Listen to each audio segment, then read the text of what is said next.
Semua terus cut gitu. Jaya lah musik ini. Barangkali dia makbal ke sana. Basta! Yo, lanjut.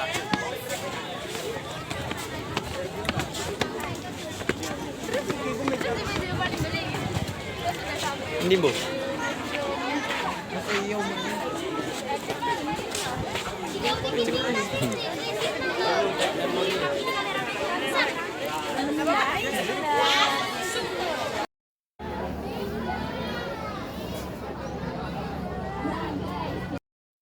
Yang Bapak sayangi. Alhamdulillah pada hari ini rombongan dari SMK Negeri 1 Gunung Jati Kabupaten Cirebon berkunjung ke Keraton Kasepuhan Cirebon, keratonnya Sunan Gunung Jati. Ini nama kalian, nama sekolah SMK Negeri 1 Gunung Jati.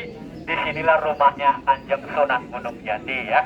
Keraton Kasepuhan Cirebon yang dulu Keraton Cirebon bernama Keraton Pakungwati, yang notabene Keraton Cirebon sekarang ini merupakan keraton tertua di Indonesia, di Nusantara. Kurang lebih usia Keraton Cirebon 600 tahun yang lalu.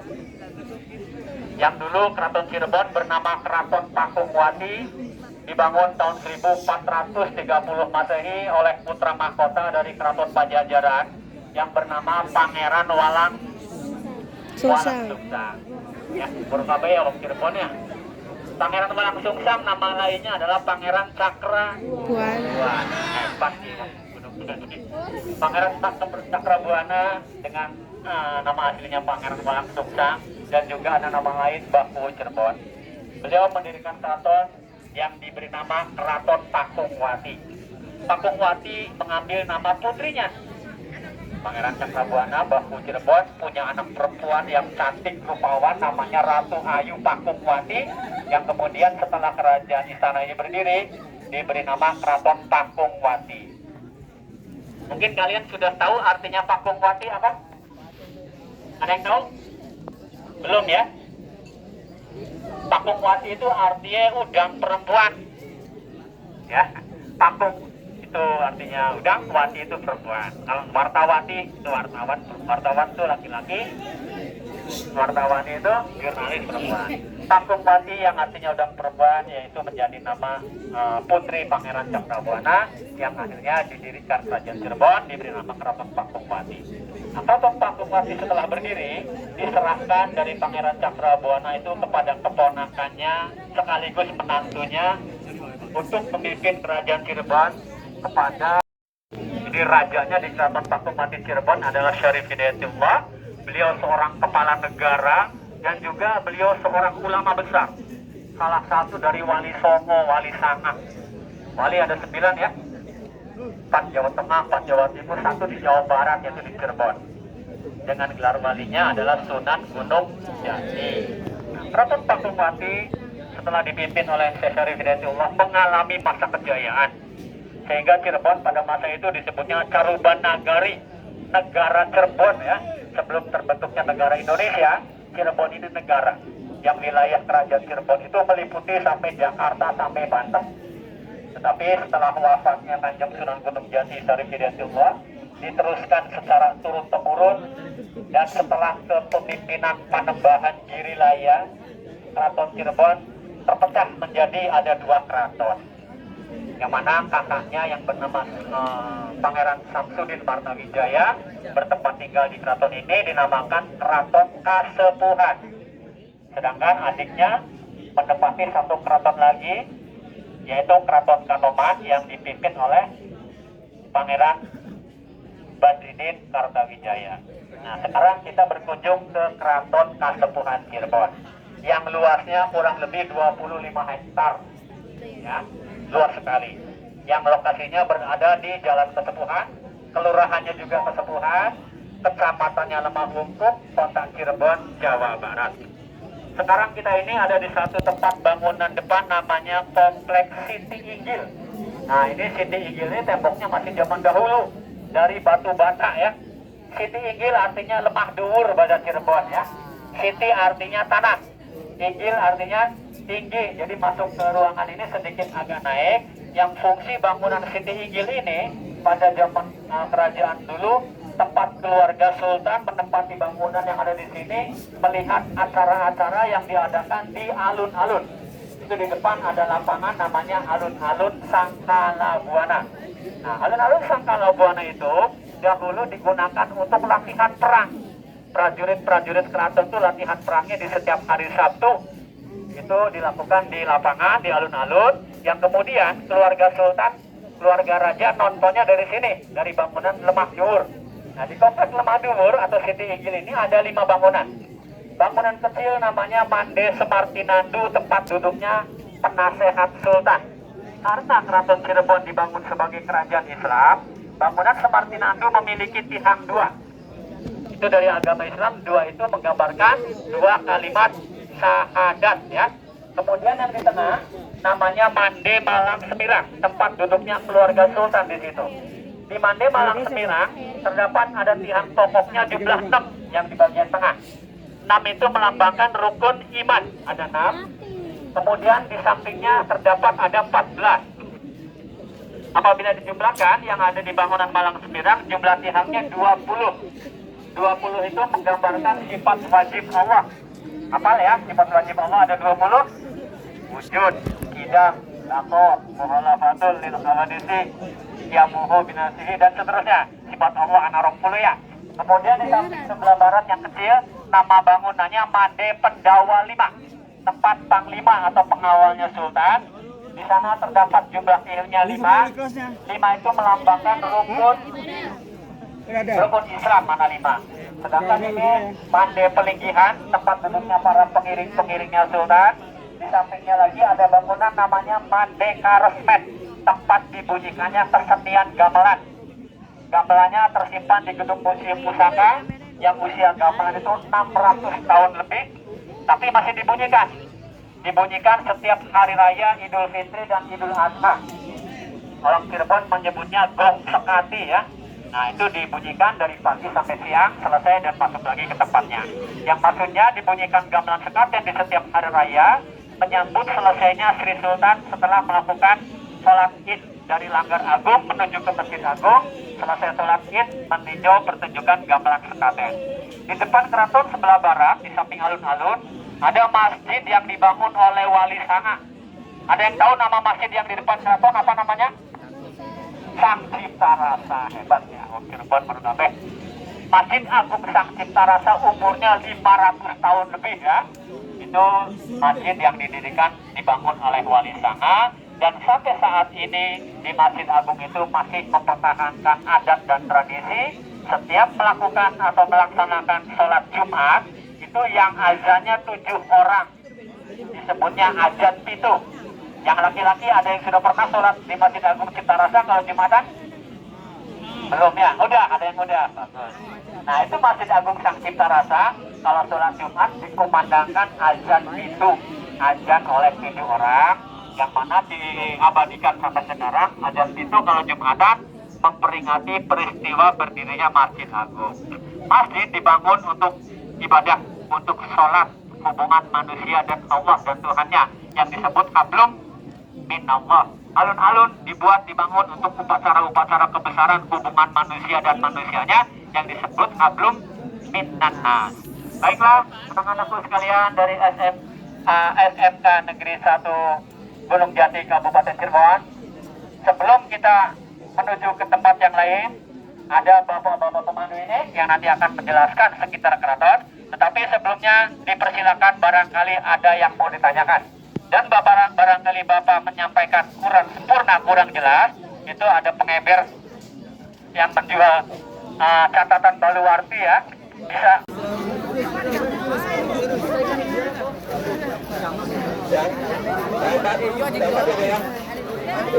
Ini berapa nih? Berhenti, stop, berhenti. Ya, sama Kak Diva. Ya, sama Kak Diva. Ayo. Ayo, tiga.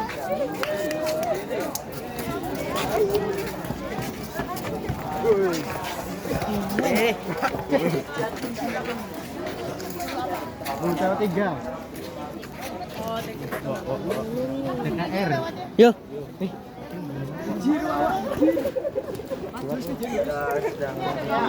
Yo.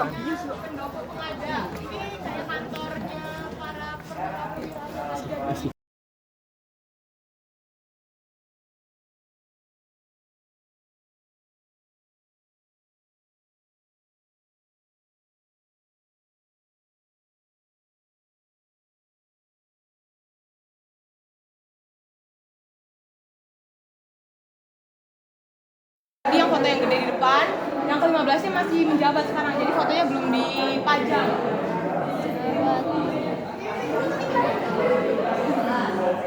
Nah ini banyak pedang-pedang peninggalan. Sebenarnya ini satu peti gini tuh sama aja, cuman beda masanya aja. Jadi ada yang masa Kaceponan, masa yang Panembahan, gitu-gitu. Ini ada keris brojol namanya. Ini itu untuk memperlancar kelahiran zaman dulu.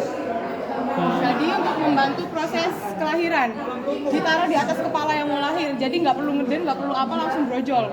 Jadi namanya keris brojol. Masya Allah. Nah ini ada peti-peti, ini ada dari Mesir, yang ini dari Cina, dari Putri Ontin. Peti ini tuh zaman sekarang ini adalah koper. Jadi kalau raja mau pergi-pergian, ini tuh kopernya itu digotong-gotong sama pengawalnya.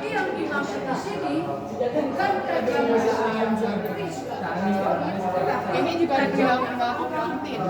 Putri Ontin itu salah satu istri Sunan Gunung Jati, istri yang keempat. Jadi Sunan Gunung Jati itu nikah 6 kali. Tapi nikahnya itu bukan gimana ya? Jadi misalnya istri yang ini tuh udah meninggal, baru nikah lagi gitu. Ada filosofi kita lewat ke sana dulu aja tuh yang tadi.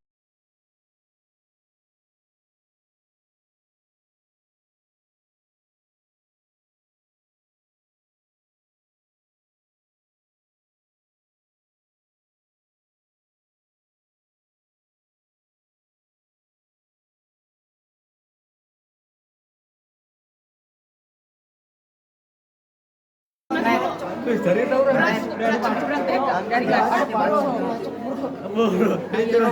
ada bacok pes di bacok.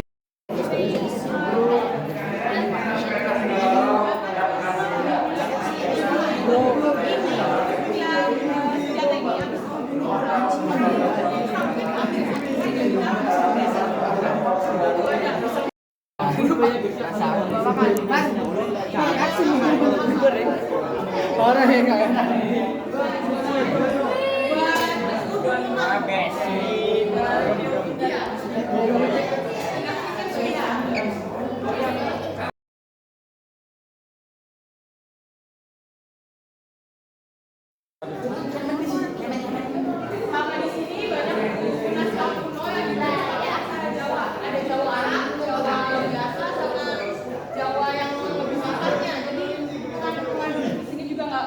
baca ini gitu. Nah ini kayak Al-Quran.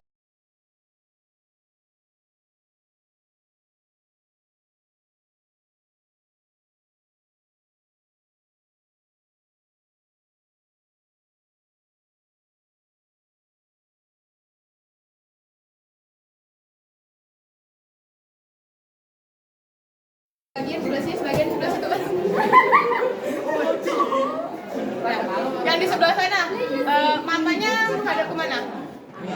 Kemana? Itu. Kaki yang ini kemana? Kalau yang di tengah? Kaki ini kemana? Di sana. Kalau matanya? Saya harus puyeng. Kalau yang di sini? Matanya kemana? Di sini. Kaki ininya? Kayak gimana aslinya? Ini cuma karena Rido ketemu di mimpi, jadi dilukiskan dari seperti ini. Digunain sampai sekarang. Nah, Singa Barong ini mengambil 3 unsur. Belawainya itu belawai gajah dari India, kepalanya itu naga dari Cina, badannya itu buruk dari Mesir. Jadi ini tuh mengambil persahabatan dari 3 negara dan 3 agama, Islam, Hindu, dan Buddha. Yang aslinya dulu kalau digunain itu lidahnya ini bisa keluar masuk sama sayap ini mengotak-otak gitu. Jadi jalan lidahnya keluar masuk, sayapnya mengotak-otak. Cuman itu nggak tahu apa ya, mistis atau gara-gara ada shopbacker atau gimana. Dulu yang asli yang di depan ini ditariknya pakai 4 kerbau bule. Kalau yang sekarang ini pakainya kerbau yang biasa aja karena kerbau bule udah nggak ada di Cirebon, adanya di Garut.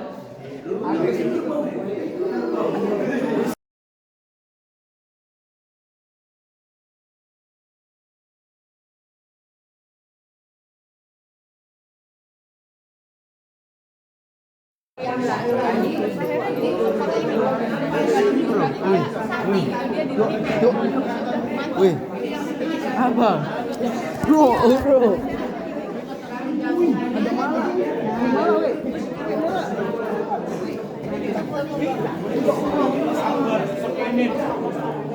Ratusan wayang. Cuman katanya jumlahnya cuma berubah-ubah. Ini villanya Sunan Kalijaga asli, yang lain ini Sunan Kalijaga yang dibuat Sunan Kalijaga.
Kalau aku apa kak? Kalau kamu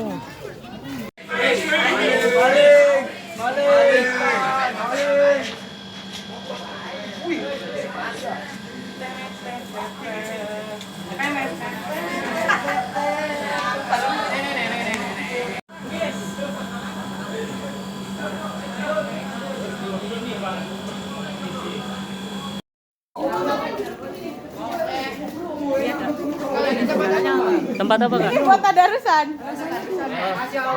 enak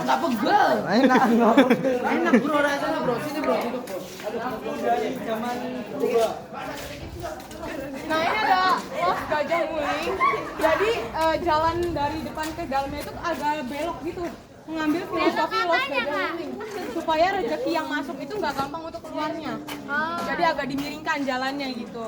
Terus nasi lah.